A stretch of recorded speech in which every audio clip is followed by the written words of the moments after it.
ფოთის მერმა ბექა ვაჭარაძემ გაწეული მუშაობის შესახებ 2023 წლის ანგარიში წარადგინა. პრეზენტაციაზე მერმა ისაუბრა როგორც მიღწეულ შედეგებზე, ასევე გამოწვევებზე. მისი განცხადებით, მუნიციპალიტეტის მიერ ინფრასტრუქტურულ პროექტებზე 15 მილიონი ლარი გაიხარჯა. დამატებით მიმდინარეობს ცენტრალური ხელისუფლებისა და დონორების მიერ დაფინანსებული მსხვილი ინფრასტრუქტურული პროექტების განხორციელება.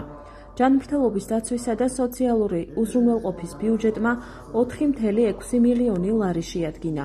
კულტურისა და სპორტის მიმართულების ბიუჯეტმა შეადგინა 7,5 მილიონი ლარი. ფოთის მერმა ასევე პარკში მულტიფუნქციური სივრცის მოწყობის საკითხზეც ისაუბრა, რომლისთვისაც საერთაშორისო პარტნიორების მიერ პროექტის მერები ეკონომიკური ზრდისთვის ფარგლებში 60,000 евро გამოიყოფა. ეს ფოთის მოსახლეობას წარუდგინე მერის 2023 წლის ანგარიში.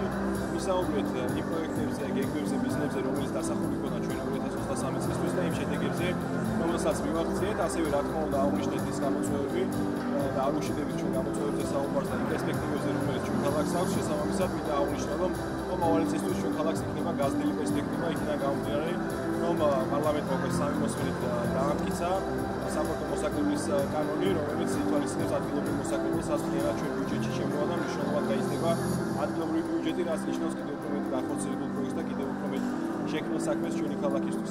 წარმატებები მინდა უსურვო ჩვენს ქალაქს, ჩვენ ქვეყანას და მშვიდობიანი 2024 წელი. დღეს ჩვენი ქალაქის მერმა წარუდგინა პრეზენტაცია შემაჯამებელი ანგარიში თურა გაკეთდა ყველა მიმართულებით, ყველა სფეროს მიმართულებით, აგრეთვე ინფრასტრუქტურული ნაწილი.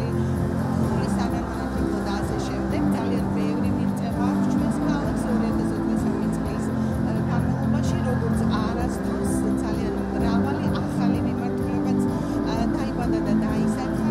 მომავალი გეგმებით მინდა წარმატებები ვუსურვო, მინდა რომ 2024 წელი კიდევ უფრო მეტად დატვირთული ღირსშესანიშნაობებით ყოფილიყოს მრავალ დამდეგ ახალწელს.